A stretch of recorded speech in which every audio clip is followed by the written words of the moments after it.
And then Allah talks about the big one, and that's the one I really want to end this conversation with, even though there's more to go. But Allah makes such a big deal out of this subject that again, just like there were 3 ayat about Judgment Day, now there are وَالَّذِينَ هُمْ لِفُرُوجِهِمْ حَافِظُونَ إِلَّا عَلَىٰ أَزْوَاجِهِمْ أَوْ مَا مَلَكَتْ أَيْمَانُهُمْ فَإِنَّهُمْ غَيْرُ مَلُومِينَ فَمَنِ ابْتَغَى وَرَاءَ ذَلِكَ فَأُولَٰئِكَ هُمُ الْعَادُونَ. 3 ayat about the same subject again. The only other subject that got 3 ayat was what? In this list. What's the only other subject that got 3 ayat? Judgment Day. Judgment Day and punishment. This is the next subject that gets 3 ayat. And you know what the subject is? Shamelessness. People who guard their privates. We live in the ultimately shameless world today. The world in which streaming videos off of any website are available on your mobile device. The age in which the pornography industry is a multi-trillion-dollar industry. The point of which, the agenda of which is to make sure every one of you is a consumer of filth in one way or another. That every man, woman, and child is exposed to this stuff, and they're hoping you are, so you become addicted to it, so you become yet another consumer. This is the gift of pornography to society. It's creating people, turning people into animals and perverts. And some of you, unfortunately, have that addiction. And you're watching this stuff online. And you're watching it and saving it on your apps and your mobile devices. And you don't feel bad about it anymore. You've justified it to yourself. And you feel bad about it once in a while, but you go back to it. And as a result, you think, oh, well, at least I'm not hurting anybody. At least I'm not doing it to anybody else. I'm just watching this stuff. It's okay. But you know what's happening to you? Inside, your soul is being just gutted. You have no soul left inside of you. So your prayers are empty, and you can't even shed a tear in your salat because your heart is so devoid of the fear of Allah because of the filth you've been watching all this time. It's turned you from a human being into an animal. So you can't even look. A woman passes by, and you see a piece of flesh walking by. You don't see a human being walking by that deserves respect. You check everybody out and everything out. You're constantly gawking and staring. You have a hard time putting your eyes down. When you're on the subway, when you're on campus, when you're at work, you're walking down the street, you just can't help it. You see a billboard, you take a second look, you see a third look. You don't miss any opportunity to just to violate your soul with your eyes. You're addicted completely. And then you say, brother, how do I get khushu' and salat? What world are you living in? What world are you living in? Ayyuhal ikhwa, my brothers, specifically my brothers. And I know some sisters have this issue too. It's a sad reality. This is a war. This is a war. This is more dangerous than any military war. This is the war that's destroying our souls. It's making its way into our homes. It's making its way, if I want to protect my children from this stuff as much as possible. But when my child goes to school, and it doesn't matter if it's Islamic school, there's a very high statistical likelihood that someone, a friend, with their iPod, with their mobile device, will say, hey, look at this. It's a very realistic, a thing nowadays. It's not far-fetched. And so I have to prepare my children for the filthy world that they're going to be brought up in. And there's no escape from this stuff anymore. There isn't. It's everywhere. It is everywhere. You have Islamic lectures followed up by, those YouTube puts those follow-up clips, and something will be filthy. Something will have to be filthy. And I don't think that's by accident. I'm not much of a conspiracy theorist, but I don't think that stuff is an accident. And what happens to you guys is you watch a video, you see something filthy, you click it, you click something else, and you end up watching disgusting things. That's what happens to you. وَالَّذِينَ هُمْ لِفُرُوجِهِمْ حَافِظُونَ. Especially when it comes to their privates, they guard them. They guard their shame. Brother, what's the solution? Should I get married? Like the guy who asked the other day, how can I get married right now? No, guys, the solution is not marriage. Because if you're a pervert, then you're going to be a pervert after marriage too. If you have no shame now, you will have no shame after marriage. Honestly. You think marriage is going to end your problems? No. Your problem isn't marriage. Your problem is spiritual in nature. Your problem is psychological in nature. You need help. You need to stop this. You need to stop hurting yourself like this. You will have nothing, there'll be nothing left inside you. I just had an email from a teenager who's addicted to pornography, an anonymous email, 14, 15-year-old teenager. Says, I want to kill myself. I can't stop. I've been watching it since I was 11. My parents don't know. I read this stuff and I cry because he's not one. There's millions of Muslim kids like this. Millions. Millions of them. We have to help these people. We have to do whatever we can. And we don't have the trillions of dollars of advertising to counter that. We don't. And it's not realistic for me to say Facebook, YouTube, Twitter, internet, it's all haram. It's not realistic because it's a reality. It's as common as oxygen now. The only thing we can do is have a mature conversation about this and teach our youth to deal with this and navigate this and not fall into it. The elders that are here, stop watching Indian movies, man.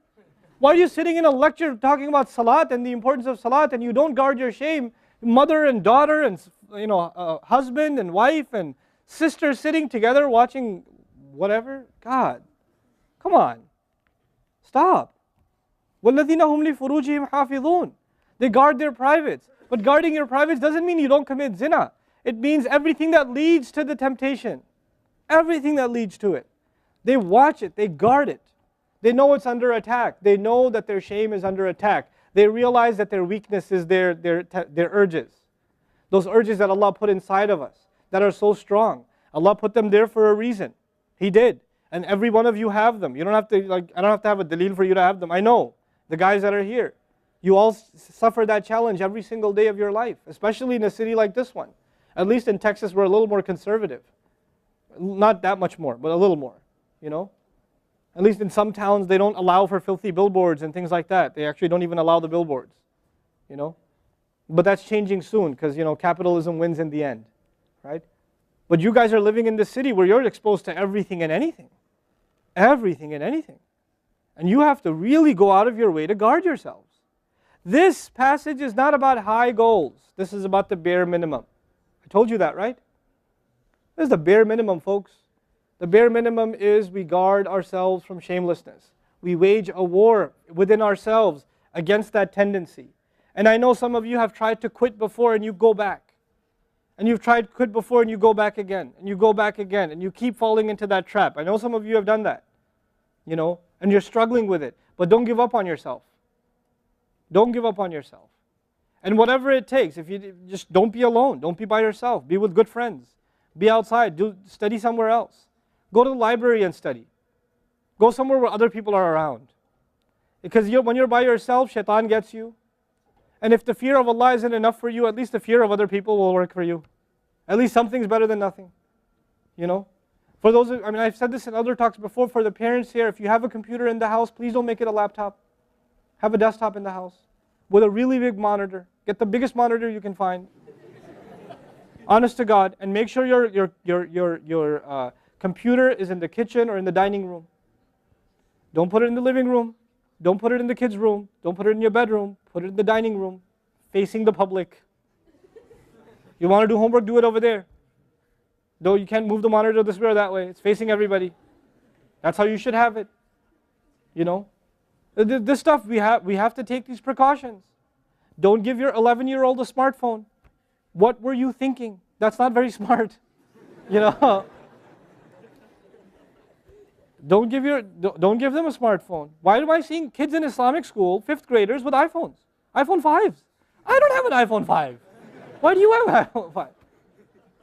With 4G, you know how dangerous that stuff is?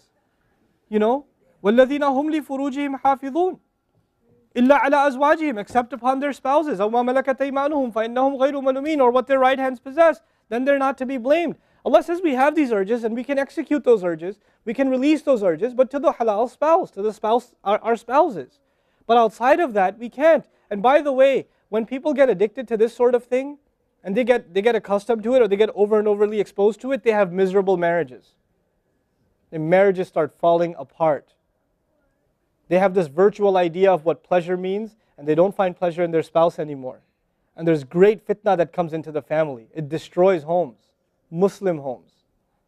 That's what's happening in our world today. Allah talks about the people who make salah, and He says, I'm describing the people who make salah because this is the mawsuf, al-musallin, then alladhina, all the alladhinas, all the asma' mawsula here are the wasf, the sifa of it, which means the people of salah are the people who protect their shame, are the people who fear judgment day, are the people who, they are constant in their prayers.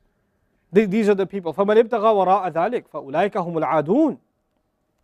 The people who pursue anything beyond that, then they are the ones engaged in aggression. This is an act of aggression. You know when adu is mentioned, or adi, adin from adu, from ada ya'du, right? Al-adun. Al-adawa in Arabic means animosity. Allah says, whoever pursues their urges to be fulfilled outside of the halal, outside of the marriage, whoever pursues that, then they are engaged in an act of aggression. The question is, aggression against who? Because when you say enemy, then you have to say enemy of who? If they've become an enemy, who have you become an enemy to? Allah didn't mention a maf'ul bihi, no jar majroor, nothing related to it. You know what that means? They are an enemy to themselves, their family. They become an enemy even to Allah's teaching.